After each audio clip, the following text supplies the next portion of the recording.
Welcome to our channel. ఈ రోజు మనతో పాటు స్టోరీ టెల్లర్ రమగారు ఉన్నారు. నమస్తే రమగారు. నమస్తే జయ. రమగారు, చిన్నపిల్లలు మనము కొట్టినప్పుడు కానీ ఏదైనా ఒక సందర్భం వచ్చినప్పుడు దెబ్బకి దెయ్యం వదులుతుంది అంటాం. అసలు దీనికి దానికి కనెక్షన్ ఏంటండి? అంటే మనం కొడితే దెయ్యం వదలటం ఏంటి? దీనికి సంబంధించి ఏమైనా స్టోరీస్ కానీ అసలు ఈ మాట ఎందుకు వచ్చింది, ఈ సామెత? బోల్డ్ అంత కథ ఉంది దానికి. అయితే దెబ్బకి దయ్యమే కాదు, దెబ్బకి దేవుళ్ళు కూడా బెదురుతారు. మరి పిల్లలకి ఒక దెబ్బ వేస్తే ఇప్పుడు మామూలుగా అరిచేసి చచ్చిపోతాం, ఎంతసేపు అరిచిన వినరు. ఒక చెంపకాయ పడేసరికి పెద్ద రాగాన్ని తీసి మళ్ళీ కొడుతుందేమోనని రాగాన్ని మింగేస్తారు పిల్లలు సాధారణంగా. కాకపోతే పదే పదే కొడుతున్నాం అనుకో, దెబ్బకి ఏమి భయం ఉండదు. రేర్గా పడే ఒక దెబ్బ భయపెడుతుంది. కానీ చిట్టి పొట్టి దెబ్బలేస్తారు చెయ్య. ఏమిటో ప్రతిసారి చెప్పాలనుకుంటా, ఈ వాక్యం చెప్పేసేయాలి ఇప్పుడు. చెప్పండి. చిట్టి పొట్టి దెబ్బలేస్తే పిల్లలు చిక్కిపోతారు. ఇప్పుడు అటెళ్తూ ఇటెళ్తూ ఒక దెబ్బ అలా కొట్టకూడదు. చిన్న చిన్న దెబ్బలతోటి పిల్లలు సన్నబడిపోతారు. ఎందుకు రమ్మగారు అది అట్లా అంటారు, చిట్టి పొట్టి పెద్దవాళ్ళు చెప్తారు. నిజమే ఆ మాట. ఎప్పుడు చిట్టి పొట్టి దెబ్బలు తగులుతూ ఉంటే పిల్లలు అదురుతారు కదా. ముద్దుకి కొడుతున్నారు, ముద్దు కాదు, సీరియస్ గానే ప్రతి చిన్నదానికి ప్రతి విషయానికి ఓ మొట్టికాయ, ఓ చెంపకాయ, ఓ దెబ్బ వేయటం అలా కాకుండా అసలు ఏం అనొద్దు. కొడితే సడన్ గా ఒకసారి ఒక పెద్ద దెబ్బ పడాలి. ఈ చిట్టి పొట్టి దెబ్బలు వేయకూడదు, దాంతో పిల్లలు చిక్కిపోతారు. మీరు కొట్టేవారా రమ్మగారు పిల్లల్ని? నేను గట్టిగా ఒక దెబ్బ ఖచ్చితంగా పడుతుంది జయ. చిట్టిపొట్టి దెబ్బలు నేను కొట్టను. ఇప్పుడు కూడా మా వాళ్ళకి మొట్టికాయలు పడుతూనే ఉంటాయి. నాకు బాగా కోపం వస్తే, అంటే వాడు మాట వింటలేదు అనుకో, జుట్టు బాగా అందుతాయి మా పిల్లలు ఇద్దరివి. జుట్టు పట్టుకుంటాను, నాకు జుట్టు పట్టుకుని అది ముద్దు తిట్టడానికి కూడా అదే పద్ధతి. నెత్తి మీద మొట్టికాయలు వేస్తూనే ఉంటాను. అంటే ఎవరు అందితే వాళ్ళకి మొట్టికాయలు పడుతూ ఉంటాయి. కాకపోతే ఈ మొట్టికాయలు వేయటం అంటే గట్టిగా కొట్టడం ఒక పద్ధతి. మనం చిన్న చిన్న దెబ్బలు కొట్టకూడదు పిల్లల్ని. కొడితే ఒకటే పెద్ద దెబ్బ. వాడికి ఆ దెబ్బ బెదురు ఉండాలి పిల్లలకి. కొడుతుందేమో అమ్మ అన్న భయం ఉండాలంట. కొడుతుంది, అంతేగాని ఎంతసేపు కొడుతుంటే కొడుతుంది, అంతకంటే ఏం చేస్తుంది, దీనికి అంతకంటే ఇంకేమి రాదనిపించేస్తుంది. అలా చేయకూడదు. ఎప్పుడో 10 రోజులకు 15 రోజులకు ఒక చెంపకాయ పడితే భయం ఉంటుంది. 10 రోజులకు ఒకసారి ఏమిటి నెలకోసారి కొడతావా? 10 రోజులకు ఒకసారి కొట్టకూడదా? నెలకు ఒకసారా? మరి ఎలా? పిల్లలు కొడతామా రమ్మగారు? గట్టిగా నోటితో చెప్పాలి గాని మీరు కూడా కొట్టమని చెప్తున్నారా? మరి కొట్టకంటే కుదరదు. మరి దేవుళ్ళు కూడా భయపడతారు దెబ్బకి. అదే కానీ చెప్తున్నాను. చెప్పండి, స్టోరీ చెప్పండి. ఫైనల్ లో డిసైడ్ చేసుకుందరు. కానీ చిన్నప్పుడు న్యూస్ పేపర్లో, చిన్నప్పుడు అంటే నా చిన్నప్పుడు అంటే కనీసం ఇది 70s లో అనుకోండి, న్యూస్ పేపర్లో ఫుల్ పేపర్ ఉంటుంది. ఆ పేపర్ నేల మీద పరిచి మొదటి పేపర్ని ఇలా కొంచెం పైకి లేపితే రెండో పేపర్లో ఈ కార్నర్కి, అంటే పేపర్ ఇలా పెట్టుకుంటే ఇటువైపు కార్నర్కి అనమాట, రైట్ సైడ్ కార్నర్కి ఒక చిన్న కాలం ఉండి అక్కడ ఒక కథ వేసేవాళ్ళు. ఆ కథలో రకరకాల ఇంట్రెస్టింగ్ కథలు అండి. మొత్తం కథ అంతా కాదు, అది సీరియల్ లాగా ఆ కథ నడుస్తూ ఉండేదన్నమాట. ఒక 5-6 బొమ్మలు లేదా 7 బొమ్మలు, ఒక్కొక్క బొమ్మకి ఇప్పుడు అమర చిత్ర కథలకు ఎట్లా వాక్యాలు ఉంటాయి, ఆ వాక్యాలు ఉండేవి. ఎవ్రీ డే నేను ఆ కథను వెతుక్కుంటూ ఉండేదాన్ని. ఆ కథ కావాలి. పేపర్ ఎవరి చేతిలో ఉన్నా మా నాన్నగారు చదువుతుంటే మధ్యలోకి దూరి, కుర్చీకి పేపర్కి, ఆయనకి మా పేపర్కి మధ్యలో దూరి ఆ కాస్త పేపర్ తీసి అది గబగబా చదివేయాలన్నమాట. అంత ఇంట్రెస్టింగ్గా ఉండేది. అలా చదివిన ఒక కథ ఇది. ఎంత పాతదో. అయితే దీన్ని సరదా కథగానే తీసుకోవాలి, చెప్పడానికి బాగుంటుంది, వినడానికి బాగుంటుంది. ఇది నిజమేనన్న ఆలోచనలో ఉండద్దు. ఒక ఊళ్ళోనట ఒక పూజారి గారు ఉన్నారు. మామూలుగా పల్లెటూళ్ళల్లో ఏదో కాయ కసరు పండించుకుంటారు. ఆకుకూరని, తోటకూరని, ఓ దొండపాదు, ఓ కాకరపాదు, అక్కడి నుంచి 4 వంగ మొక్కలు, 4 బెండ మొక్కలు పెట్టుకుంటే ఇక కూరలు కొనుక్కోక్కర్లేదు. ఆ ఉన్న కూర ఏదో అంత కూర వండుకుని కాలక్షేపం చేసేవాళ్ళు. అయితే ఈ పూజారి గారి ఇంట్లో రకరకాల కూరగాయల మొక్కలు ఉన్నాయి. వాళ్ళ ఇంట్లో ఒక బ్రహ్మాండమైన కాకరపాదు ఉంది. కాకరపాదుకి ఏంటంటే స్నానాలు చేసే నీళ్లు, వేడి నీళ్లు పడితే కాకర విరగ్గాస్తుందని చెప్పేవాళ్ళు చిన్నప్పుడు. మామూలు నీళ్ళు కాదు, అక్కడ కూర్చుని స్నానం చేస్తారు ఇంకా పిల్లల స్నానాలు అవి. అప్పుడు ఏముంది, బాత్రూంలో పాడ ఏం లేవు, ఓపెన్ ఎయిర్ బాత్రూమ్సే, బయటే స్నానాలు చేసేవాళ్ళు. ఈ వేడి నీళ్లు, సునిపిండి నీళ్లు, నూనె నీళ్లు అవి తగిలితే కాకర విరగ్గాస్తుందని చెప్పేవాళ్ళు. అయితే వాళ్ళ దొడ్లో కాకర చెట్టు విపరీతంగా కాసేది, బోల్డ్ కాయలు. ఈ పూజారి గారికి ఓ 2-3 పిల్లలు ఉన్నారు. ఓ కొడుక్కి పెళ్ళయింది. చిన్నపిల్లలు ఏదో చదువుకునేవాళ్ళు. ఈ పెళ్ళి అయితే కోడలు కొత్తగా వచ్చింది. దానికి కాకరకాయ కూర మహా ఇష్టం. వీళ్ళింట్లో కూడా కాకరపాదు ఉంది, ఇంట్లో అందరికీ కాకరకాయ కూర ఇష్టం. అయితే అత్తగారు ఏం చేసేది, కాకరకాయ పులుసు కూర చేసేది. ఈ అమ్మాయికి వేపుడు ఇష్టం. వేపుడు చేసుకుందామంటే ఆ వేపుడు ఎందుకు, బోల్డ్ నూనె, అంత నూనెకి వేసుకోవడం తినడానికి మనం ఏమైనా గొప్పవాళ్ళమా? పులుసు కూరకైతే అంత తిరగమాత పెడితే సరిపోతుంది, తీయగా పుల్ల బెల్లం పెడితే పిల్లలు తినేస్తారని ఆవిడ ససేమిరా వేపుడు చేసేది కాదు. పోనీ మీరు పులుసు కూర చేసుకోండి, నేను వేపుడు చేసుకుంటానంటే 2 కూరలు వండుకునేంత గొప్పవాళ్ళమా అని ఆవిడ తిట్టేది. దాంతో ఎంతసేపు కాకరకాయ కూర చూసినప్పుడల్లా దీనికి వేపుడు మనసులో మెదులుతుండేది ఈ పిల్లకి. అత్తగారు ఒప్పుకునేది కాదు. ఏం అత్తగారండి? ఆవిడ ఒక అత్తగారు మరి, ఓకే, పాతకాలం అత్తగారు.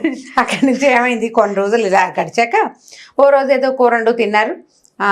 మర్నాడు పొద్దున్నే ఇంట్లో ఉన్న చిన్నపిల్లలేమో బళ్ళోకి వెళ్ళిపోయారు.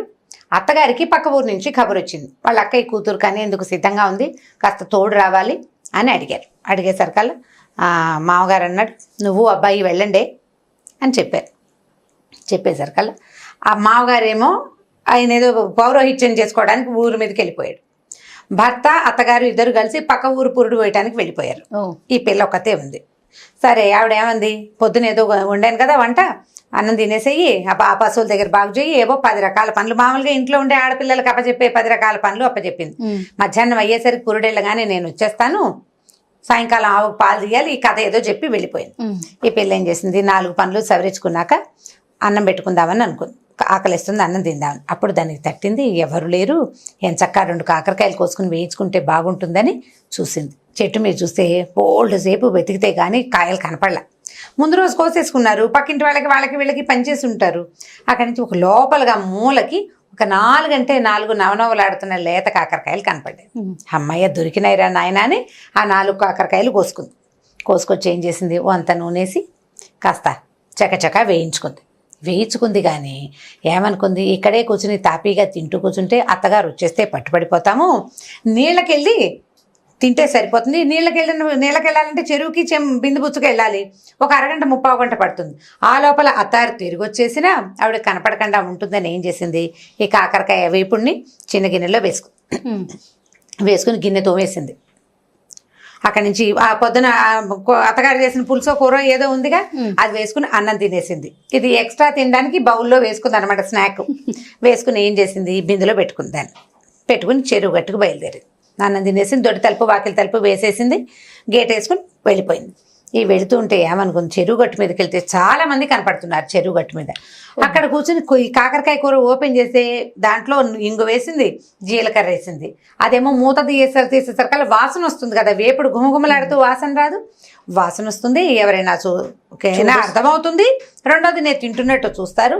ఓ పని చేద్దామని ఈ చెరువు గట్టుకి కొద్దిగా యువతలుగా ఒక కాళికా అమ్మవారి దేవాలయం ఉంది. ఆ ఊళ్ళో చిన్న గుడి. వీళ్ళ మామగారు కూడా అక్కడ అర్చన చేస్తాడు, అంటే ఆ గ్రామ దేవత అనమాట కాళికమ్మ. అయితే ఏం చేసింది, అదే పెద్ద గుడి ఏం కాదు, అది చిన్న గుడి. కొద్దిగా తలుపు జారేసుకుని లోపల కూర్చోవచ్చు అమ్మవారు ఎదురుకుండా. ఇదేం చేసింది, తలుపు అలాగా తోసి పిల్ల లోపలికి వెళ్ళి కూర్చుని బిందెలో నుంచి గిన్నె తీసింది, ఒక్క ముక్క ఎగరేసి నోట్లో వేసుకుంటే కాళికాదేవి చూస్తుంది. ఏమిటి ఇది ఎవరు నా ఎదురుగుండా కూర్చొని తింటోందని చూస్తోంది నేరుగా. చూస్తుంటే ఈ పిల్ల చూసింది పైకెత్తి, నీకు పెట్టడానికి కాదులేవమ్మా నేనే తింటున్నాను అంది ఒక మాటకి. అనేసరికల్లా ఆవిడ మళ్ళీ చూస్తోంది పిల్లకేసి. ఇది తింటుంటే నీకు డ్రైగా ఉన్న ముక్కలు తినేసరికి మనకేమవుతుంది, గొట్టొచ్చి ఎక్కిళ్ళు వస్తుంది. అటు ఇటు చూసేసరికల్లా ఏమైంది, కూరలో నూనె తక్కువైంది, నూనె తక్కువగా ఉంది, అందుకే గొట్టొస్తుందని దీపారాధన పెడతారు కదా, ఆ దీపారాధన నువ్వుల నూనెని కొద్దిగా అలాగా ఒక చెంచాడు కూరలోకి పడేలాగా వంచి దీపారాధన అక్కడ పెట్టింది. కూర ముక్కలు కదిపింది ఇట్లా చిన్న గిన్నెని. ఆ గిన్నె కదిపి ఏం చేసింది, మళ్ళీ 4 ముక్కలు నోట్లో వేసుకుంది. ఈసారి నూనె కూడా తగిలేసరికల్లా సర్రమంది దాహంగా అనిపించేసింది, దానికి లోపల కారం వచ్చేసింది. ఏం చేసింది, అమ్మవారికి పొద్దున్న అర్చన కోసం పెట్టుకుంటా నీళ్లు ఉంటాయి కదా, ఆ నీళ్ళగా చెంబెత్తుకుని నీళ్లు తాగింది.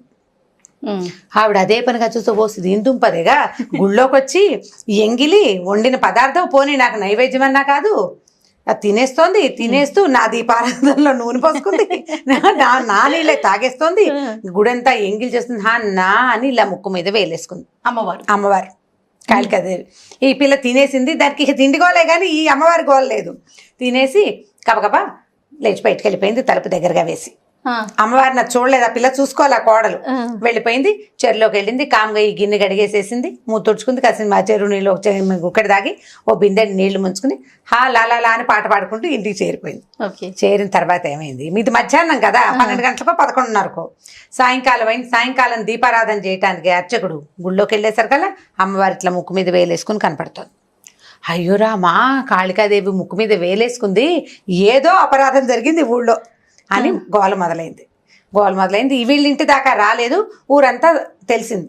ఆ రోజులు ఏంటంటే పెందరాళ్ళే పడుకునేవాళ్ళు కదా, వాళ్ళలో వాళ్ళు చెప్పుకున్నారు రేపు పొద్దున్నే చూడాలనుకున్నారు. తెల్లవారేసరికల్లా ఊరంతా పొక్కిపోయింది. అమ్మవారు ముక్కు మీద వేలేసుకుంది కాబట్టి ఇప్పుడు జాతర జరిపించి అక్కడ ఒక ఉంటాడు మరిడయ్య అని ఒక ఆయన ఉంటాడు, లేదా గురవయ్య అని ఉంటాడు. ఆ గురవయ్య ఒంటి మీదకి వచ్చి ఏం జరిగిందో చెప్తుంది అమ్మవారు. ఈ అమ్మాయి అనుకుంది కొంప మునిగిపోయింది, నిన్న నేను కాకరకాయ కూర తింటాను చూసిందో ఏమిటో, అందుకే ముక్కు మీద వేలేసుకుంది. ఇప్పుడు గురవయ్య ఒంటి మీదకి వచ్చింది అనుకో అమ్మవారు, నిజం చెప్పి ఫలానా పిల్ల ఫలానా పూజారి గారి కోడలు కాకరకాయ తిన్నది, ఎంగిల్ చేసింది, నీళ్ళు తాగింది, దీపారాధన నూనెంతా వాడేసింది అని చెప్పేస్తే ముందు ఊళ్ళో పరుగు పోవటం పక్కన పెట్టి కాకరకాయ కూర వండుకు తిన్నందుకు అత్తగారు ఏమంటుందో అని భయపడి ఈ పిల్ల ఏం చేసింది, గబగబా బిందుచ్చుకుని మంచినీళ్ళకి వెళ్తున్నానని చెప్పి గుళ్ళోకి వచ్చింది. గుడి దగ్గర జనం అంతా చేరేసరికి ఈ పిల్లంది అందరూ తలా ఒకటి వచ్చి దండాలు పెట్టుకుంటున్నారు. మా అమ్మ మా తల్లి మేకనిస్తాం, గొర్రెనిస్తాం, కోడినిస్తాం, ఏం జరిగింది ఏమిటో చెప్పు, నువ్వు ప్రశాంతంగా ఉండు, నువ్వు ముక్కు మీద వేలు తీసేయి. మా అమ్మ అంటే ఏమీ లేదు, ఆవిడ అలాగే కళ్ళు పెద్దవి చేసి చూస్తుంది, ముక్కు మీద వేలు మాత్రం అలాగే ఉంది. సరే వీళ్ళు ఏమనుకున్నారు, ఎవరందరూ తలా ఒక మొక్కు చెప్పండి రా, ఏ మొక్కుకైనా అమ్మవారికి నచ్చితే వేలు తీసేస్తుంది అన్నారు. ఎవరేం చెప్పినా ఆవిడ కదలటలా అటగే పెట్టుకుంది ముక్కు మీద వేలు.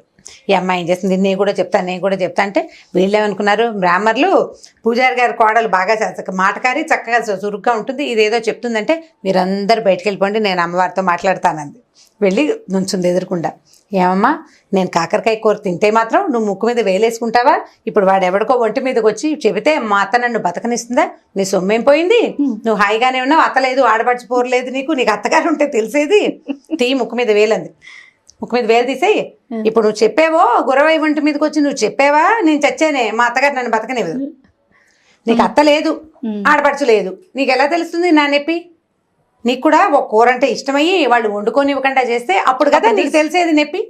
తీ ముక్కు మీద వేలు నువ్వు అనేసరికల్లా ఆవిడ అలాగే చూస్తుంది, ముక్కు మీద వేలు తీల. ఇక ఈ పిల్ల కేకలేసింది, చెప్పింది, ఏం చెప్పినా ఆవిడ మాత్రం కళ్ళు అలాగే ఉనిమి చూస్తుంది, ముక్కు మీద వేలు మాత్రం తీట్ల. పిల్ల కొళ్ళు మండిపోయింది. ఏంటి నువ్వు, నీ గద్దరితనం ఏమిటమ్మా నాకు అర్థం కాదు, నేను కూర వండుకు తింటాను తప్పైతే నువ్వు ముక్కు మీద వేలేసుకోవడం కూడా తప్పే. పాపం పిల్ల పుట్టింట్లో చక్కగా వేయించుకు తినేది, ఇక్కడ పులుసు కూర తినాల్సి వస్తుంది అన్న ఆలోచన లేదు చూడు, నువ్వేం తల్లివి, ఉండు నీ సంగతి చెప్తానని బిందె పట్టుకెళ్ళింది కదా, బిందెలో ఒక గుండ్రాయి పట్టుకెళ్ళింది ఇంట్లో ఇచ్చి.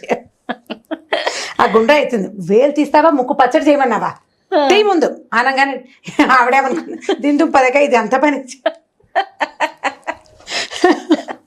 ఇంత పని చేస్తుంది, ఎందుకంటే అది చేసిన పనే అలాంటిది.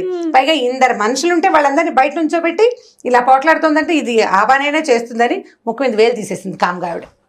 దీంతో పెట్టుకోకూడదు, సరేలే అత్తగారు పాపం కూర తినివ్వట్లేదు, ఏదో చేసుకుంది, దాని మాట కరెక్టే కదా అని ఆలోచించుకుని కాళికాదేవి ముక్కు మీద వేలు తీసి కామ్గా చేయి కిందకి పెట్టుకుంది. ఈవిడ అమ్మ ఏం చేసింది, తీసేసిందని అందరికీ చెప్పింది. అందరూ వచ్చి చూశారు. చూడంగానే అమ్మ పూజారి గారి కోడలు ఎంత భక్తురాలు, అమ్మవారితో నేరుగా మాట్లాడి ముక్కు మీద వేలు తీయించేసింది అని చెప్పి ఇక ఆ పిల్లని ఇక మామూలుగా కాదు, నువ్వే రోజు అమ్మవారికి వచ్చి పూజ చేయాలమ్మాయి అని చెప్పి ఇక ఎంతో ముద్దుగా చూసేశారు. అత్తగారు కూడా తన కోడలు ఎంత మహాభక్తురాలో తెలుసుకుని అప్పటి నుంచి దానికి ఇష్టమైన కాకరకాయ వేపుడే వండి పెడుతూ అమ్మవారి ప్రధాన గణంలోకి ఈ పిల్లని చేర్చేశారనమాట. ఆ అమ్మాయి కూడా అప్పుడు ఆ క్షణానికి తను తప్పించుకోవాలి కాబట్టి అమ్మవారితో పోట్లాడింది, కానీ అది భక్తి కాకపోవడం ఏం లేదు దానికి. ఆ తర్వాత నుంచి అమ్మవారిని నిత్యం చక్కగా సేవించుకుంది. పూజారి కూడా బాగా, ఈ పిల్ల ఏముంది రోజు గుళ్ళోకి వచ్చి పూజ చేసే వాళ్ళకి సంపద ఆటోమేటిక్గా వస్తుంది. తర్వాత వాళ్ళ కుటుంబం బాగుపడింది. కాకరకాయ ముక్కల ద్వారా ఈ పని చేసింది అనమాట. ఆవిడకి భయం వేసింది కదా, దెబ్బ అంటే దెబ్బ దేవుడికి కూడా గురువే. ఎప్పుడు మనం మామూలుగా తెలుగులో చెప్తారు, సామెతలు చెప్పుకుంటామా, సంస్కృత సామెతలు కూడా కొన్ని మనం చెప్తాం. దండం దశగుణం భవేత్ అని. దండం అంటే ఒక దెబ్బ 10 రకాలుగా పనిచేస్తుంది. ఈ మధ్య వాట్సాప్లో ఎవరో ఒక వీడియో పెట్టారు, వాట్సాప్లో కాదనుకుంటా ఫేస్బుక్లో. ఒక ఆయన చిన్న పిల్లని పక్కన కూర్చోబెట్టుకుని అన్నం ప్లేట్లో పెట్టుకుంటాడు. తన చేతిలో ఒక బొమ్మ ఉంటుంది, ఆ బొమ్మకి అన్నం తినిపించడానికి ట్రై చేస్తాడు. ఆ బొమ్మ తిందు, ఆ కర్ర తీసి టపా టపా టపా కొడతాడు ఆ బొమ్మని. తర్వాత ముద్ద తీసి పిల్లకి పెడితే పిల్ల కిక్కురు మనకండా తినేస్తుంది. దాన్ని కొట్టాడు నన్ను కొడతాడు అని అర్థమవుతుంది కదా. మనం ఒకళ్ళని కొడితే రెండో వాళ్ళు భయపడతారు కదా. కాబట్టి ఈ దండానికి ఎవరైనా బెదరవలసిందే. దయ్యం బెదిరే కథ కూడా ఇంకొకటి ఉంది, నెక్స్ట్ టైం చెప్తాను. చాలా బాగుంది రామ్ గారు, చాలా ఫన్నీగా ఉంది, చాలా ఇంట్రెస్టింగ్ గా ఉంది. ఎంత పాత కథ, నేను 3rd క్లాస్ ఏమో ఈ కథ చదివే నాటికి. ఈ కథ సగం మర్చిపోయాను నేను. ఈ మళ్ళీ ఎలా గుర్తుకొచ్చింది మీకు? మా అక్కయ్యని, మా అక్కయ్యలు లేరు మాకు. రన్నింగ్ లైబ్రరీస్, వాకింగ్ లైబ్రరీస్ ఉన్నాయి మా దగ్గర. ఓకే. నేను మా అక్కయ్య ఏమిటంటే మా అక్కయ్యకి బాగా గుర్తులేదు, ఇద్దరం కలిసి 4-5 సార్లు చెప్పుకున్నాక ఇంకా స్ట్రైక్ అయింది అనమాట. దీన్ని వంకాయ కూర అని చెప్పే ఊళ్ళలో, కొన్ని ఊళ్ళలో వంకాయ కూరగా కూడా చెప్తారు. ఆ పేపర్లో వచ్చింది మాత్రం కాకరకాయ వేపుడే అనమాట. కాకరకాయ వేపుడు. సూపర్. చాలా బాగుంది రమ్య గారు. ఇంకొక వీడియోతో మళ్ళీ కలుద్దాం. నమస్తే. నమస్తే. ఈ వీడియో కనుక మీకు నచ్చినట్లయితే లైక్ చేయండి, షేర్ చేయండి. మరిన్ని వీడియోస్ కోసం మా ఛానల్ని సబ్స్క్రైబ్ చేసుకోండి.